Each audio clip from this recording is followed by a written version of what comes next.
I couldn't bear the prospect of being burdened with a woman sporting a belly resembling a monstrous entity, forcing me to raise the child on my own while enduring the sight of her swollen, 9-month pregnant belly. His eyes exuded contempt, and a lewd smile spread across his lips. Anticipating this inevitable day, despite foreseeing such an incident, I promptly retreated to my room.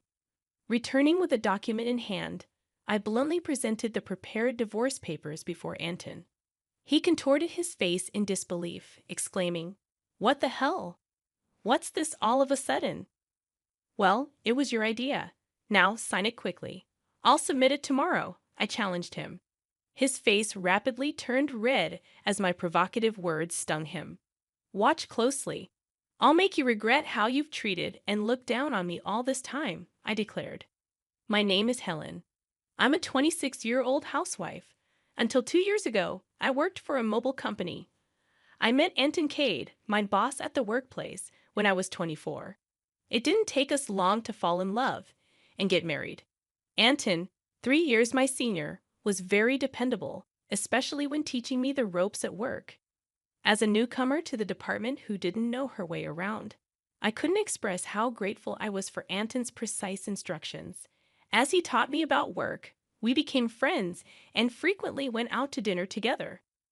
When he asked me out, I was over the moon, particularly because I had never dated anyone before. It's embarrassing and not something I share often. But being a cartoon enthusiast, I was always more interested in 2D characters than real-world men. However, seeing my high school and college classmates getting married one after another, I started to feel the pressure. When I fell in love with Anton, I secretly vowed it would be my first and last love. So, when I began dating Anton, and we got married a year later, I was completely elated. Anton was good-looking and popular among our female coworkers. I was proud to be his wife, and many congratulated us, saying, "Congratulations," or "Though I'm jealous, I wish you happiness." I said, basking in unprecedented joy. I couldn't have imagined what lay ahead for us. "You're married to me now, so you'll quit your job, right?" I informed them yesterday, the day after we submitted our marriage registration. As we eagerly embarked on our new married life, Anton dropped a bombshell.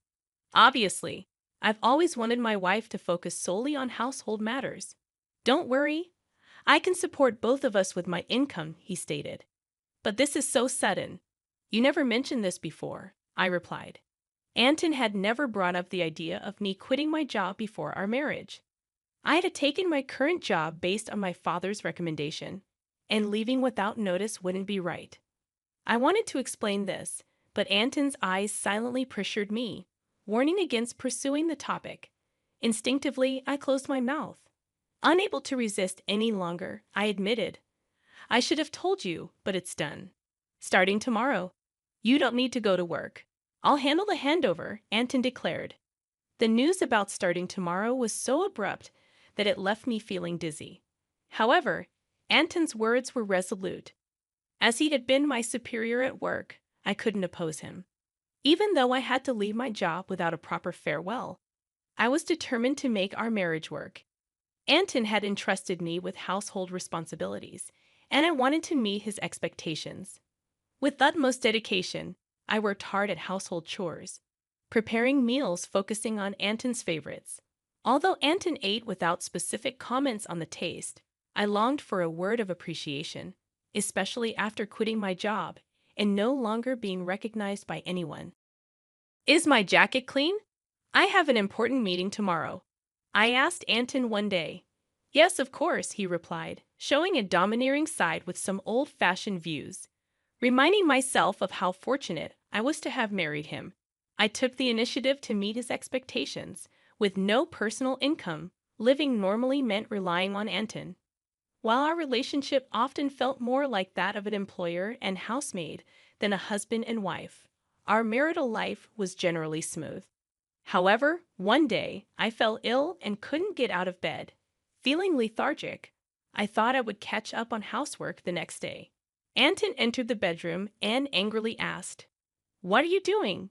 Get up and make some food," as he kicked the blanket I was under. I'm sorry, I'm feeling unwell today. Can you manage something for yourself? I explained, hoping for understanding. Instead of nodding or consoling me, Anton frowned and said, "You don't work, yet you're lying down just because you feel a bit sick. Pathetic. Get up, kicking me again." In disbelief, I got up from the bed. It was unthinkable that he would demand housework from his sick wife. I had never imagined he would be like this before we married. Perhaps it was my fault for not seeing it, but it was too much. I found myself doing chores while tears streamed down my face. Several days passed, and my health showed no signs of improvement. It was then that I realized I had missed my period. Panicking, I rushed to the drugstore to buy a pregnancy test. Upon trying it, the result was positive. Overjoyed, tears flowed naturally, and I decided to share the news with Anton when he returned from work, lifting my spirits instantly. The day Anton returned home after midnight was the day I had chosen to share the news. However, the moment he entered, the smell of alcohol made me nauseous. His face was flushed, and he staggered as he walked. It was surprising how much he had drunk, especially without notifying me in advance, even though I had prepared dinner. I wanted to share the news of my pregnancy with Anton, but more than that, I wanted to do it quickly. My excited emotions surged, and I shared the news with my intoxicated husband. "Yes, I haven't been to the doctor yet, so it's not confirmed," I began, eager to convey our happiness. However, Anton's face darkened as he responded, "A child." "What have you done?" His characteristically grim tone was unlike anything I'd ever heard before. "Huh, I don't want a child." "Damn, this is the worst. If you're going to have it, raise it yourself." His harsh words shocked me. He rudely stripped off his clothes and headed to the bathroom. It was unbelievable. I couldn't fathom why you would make such irresponsible comments about our baby. Instead of being happy for us, the happiness I had felt just moments ago was immediately replaced with deep sorrow. Why would he say such things? He had never mentioned not wanting children before. We hadn't even been using contraception, so I naturally thought we both wanted children. As I hung Anton's jacket and was about to take his shirt to the washroom, I noticed something else. "What's this?" A piece of paper had emerged from the pocket of the dress shirt. Immediately, I could tell it was a receipt due to its texture. At first, I thought it was just a receipt from tonight's gathering, and I was about to discard it. But then my eyes caught the name of the establishment. "Is this a motel?" My hand holding the receipt trembled, and I could tell from the name that it was indeed a motel. The shock of this discovery weighed heavily on my heart. Why doesn't Anton love me? Isn't marriage supposed to be between two people who love each other, especially since we've only been married for just over a year? How could this be? I have been lost in imaginary romances for years, never truly engaging in a real relationship. I couldn't immediately accept this harsh reality. However, the idea of Anton cheating began to make sense, and many pieces fell into place. Had Anton been using me from the very beginning of our marriage? Was he genuinely in love with the person he was cheating with, while I was merely a convenient servant? All these doubts swirled within me. Was that the reason he reacted so harshly when he learned of my pregnancy? As I grappled with these thoughts, nausea set in, and I became convinced that something was amiss. Yes, there's no doubt now. Perhaps the reason he drove me out of the company was that his mistress worked there. It seemed like everything was beginning to make sense, as if he had married me for stability and not love. The line between reality and my imagination became blurry. Still, there was no denying the heartless words he had thrown at me after learning about my pregnancy. That day, I decided to gather evidence of Anton's infidelity. From then on, his cold behavior towards me was undeniable. It was as if he couldn't forgive me for becoming pregnant, despite knowing that I was suffering from morning sickness. He would deliberately eat smelly foods near me and nitpick my housework, forcing me to redo tasks. My pregnant body had to endure a lot, and my heart was heavy. Despite this, I continued to investigate his affair. Anton never parted from his cell phone, even taking it with him to the bathroom, making it impossible for me to sneak a peek. When I secretly entered Anton's room, it was neat and tidy, with nothing incriminating in sight. He was meticulous at work, and his desk was always in perfect order. I realized that it would be challenging to catch him off guard directly. I frequently checked Anton's pockets for possible evidence, such as receipts. However, my investigation was proving to be difficult. The thought of hiring a detective crossed my mind, but I didn't have the money for such an endeavor. I was deep in thought, mulling over my situation when I received an unexpected phone call. It was my father, who rarely reached out to me. I wondered about the reason for his call. "Hello, it's me, your dad. How are you?" he inquired. Surprised by his call, considering his busy schedule, I asked, "Dad, what's going on? Aren't you busy with work?" "My employees have been doing well, so I'm not that busy," he explained. My father, the CEO of a company in Canada, had always been a workaholic. I didn't have many childhood memories of playing with him, but I respected his dedication to his job. His unexpected call left me curious about the purpose. "So what's happening?" I inquired. As I waited for his response, my father proceeded to reveal a shocking truth. "Is that really true?" I asked in disbelief. "Yes, he's not the type to lie." "I want you to believe me," my father reassured me. Initially in shock and unable to respond as the pieces of the puzzle fell into place, I felt a sense of relief. "Thank you, Dad. I'll do my best," I told him with gratitude before hanging up the phone. My research was finally paying off, and I couldn't help but feel elated. However, the newfound knowledge also stirred up feelings of anger and frustration due to the ongoing tension between Anton and me. Anton continued to be distant, even though I was pregnant. Each time he acted this way, I harbored a deep hatred towards him. Months passed, and our relationship remained strained.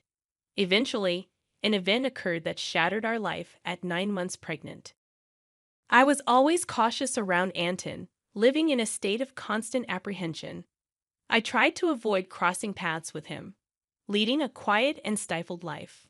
One day, I served dinner as usual, and when Anton returned home, we sat at the dining table. As I quietly ate, Anton suddenly slammed his fork down. "What is this? It's tasteless," he exclaimed, throwing the food I had prepared onto the floor. Baffled by his outburst, I tried to comprehend the situation.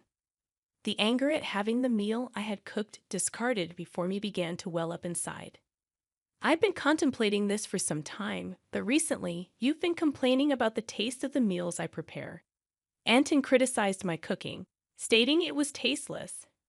While it was true that, since becoming pregnant, I had been using less seasoning to make healthier meals for everyone, this was only a temporary measure until the baby's birth. If he found the food bland, he could have simply added some salt himself. Why did he have to throw the meal on the floor? I was about to voice my complaint when Anton sneered and uttered hurtful words. "I don't want a woman with a belly like a monster. You'll have to raise the kid by yourself," while looking at my swollen belly, he spitefully declared, his eyes filled with malice and a vulgar smile stretching across his lips. I had always anticipated that this day might come, even though I had hoped for a different outcome. Swiftly, I went to my room, retrieved a document, and returned to present it to Anton. "Fine. Here are the divorce papers," I said, thrusting the prepared documents in front of him. Anton's face twisted in shock as he stammered, "What the hell? What's this all of a sudden?" "Well, it was your idea. Now sign it quickly." "I'll submit it tomorrow," I responded. In reality, I have been contemplating divorce since I began suspecting Anton's infidelity. However, with a child on the way, I was unsure if I could support myself if I took that step. But now, I had a different plan in mind. My resolve seemed to have provoked Anton. His face reddened with anger. "Just watch.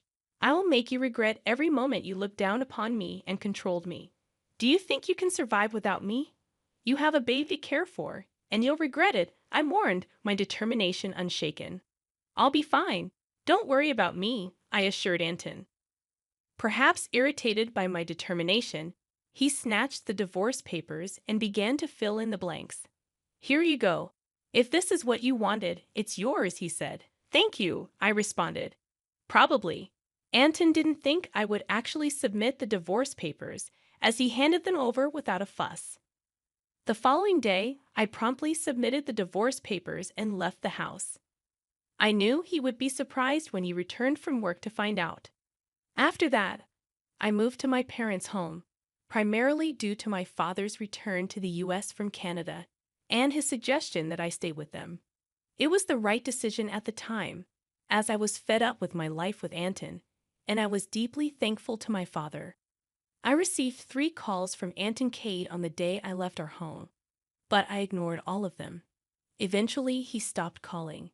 It became clear that I meant very little to Anton. He was probably content with his mistress by now, and I suspected he might even remarry soon. I had decided to move on from Anton, and 6 months had passed. I had a baby who was born safely, and I was now living happily with my parents and the baby. It was while I was enjoying this peaceful life with my family that Anton called again. I ignored his calls at first, but after several persistent attempts, I had no choice but to answer. "Hello, what do you want now?" I said, wary of his tone. "Hey, what's going on? Why were you on that show? And since when were you the daughter of a CEO with assets worth millions of dollars?" I never knew that. Anton's voice boomed with surprise and anger. It turned out that Anton had seen a TV show that was broadcasted after I returned to my family home. I had received a request from a TV station after returning to my family's home, thanks to my father's role as the CEO of a renowned global tech company. The show featured the lavish lifestyle of the CEO's family. Producers had come to our house and filmed the lifestyle of my father's family. During the TV show interview, they discussed our family's wealth, mentioning a rough estimate of $10 million. I never imagined Anton would see that show, but the power of television is truly something. Oh, by the way, I didn't tell you that I have an asset of $33 million due to an advanced inheritance. That's why I was able to divorce you. Yes, my father informed me about the inheritance, which gave me the confidence to live comfortably even after divorcing Anton. Upon hearing this, Anton's reaction was immediate, and he was furious. "What? That's dirty? Why didn't you tell me about this before? Half of it is mine, right? Give me the money now," I calmly responded, just as I suspected. After seeing the show, all you could think of was extorting money from me. Gifts from parents are not included in the property distribution. And are you forgetting your own misdeeds? Anton was puzzled and asked, "What are you talking about?" I continued, "I'm exasperated with your rage, Anton. You called me yourself. You should know. You can't blame me for what you did. You cheated, didn't you? With your new wife, and she's a junior from your company, isn't she? You started dating her even before our marriage." Anton was evidently shocked by the information I got from my father. I finally had the upper hand. "Did you think I wouldn't find out? My father told me he has many acquaintances in your company, and one of them informed me about your affair. I've never mentioned it, but I'll be demanding child support." Anton, still in denial, protested, "Stop kidding. Why should I pay child support? It's all because of you, right? You got pregnant on your own and slacked off with household chores. It's all your fault." Hearing Anton blame me without apologizing for his own mistakes was beyond belief. I couldn't believe I was ever married to someone so lacking in common sense. I truly felt it was the right decision to leave him. "Anton, I'm broke. My wife spent all the money I earned, and now I'm drowned in debt." Hearing Anton's pitiful plea, I went from anger to sheer disbelief. I never wanted to deal with such an unreasonable person ever again. With that thought in mind, I firmly gripped my phone. "What are you talking about? Do you even realize how ridiculous you sound? I never want to deal with you ever again. I'll have my lawyer handle the matter of child support. Never call me again, and you will not see the child anymore. Goodbye." Hey, wait. After pouring out my emotions, I quickly hung up the phone. Afterwards, I blocked Anton's number and took a deep breath. It's over now, right? I won't get any more calls from Anton. I no longer want him disrupting my peaceful life. Just then, I heard my baby crying from the other room and rushed to soothe the baby. It turned out that he began paying child support every month, as per a former colleague's account. Anton claimed that the woman he remarried was quite a spendthrift, and he had to pay his current living expenses with debts. It seemed that because of these circumstances, Anton had tried to get a share of my inheritance by calling me. However, Anton, who didn't get a penny from me, now had expenses greater than his income. He was struggling, either because he felt things were going south or he couldn't stand being looked down upon by his colleagues. What's more, he stupidly began his job search only after leaving his current company, resulting in being forced into a life of poverty. Hearing this from a colleague didn't move me in the slightest.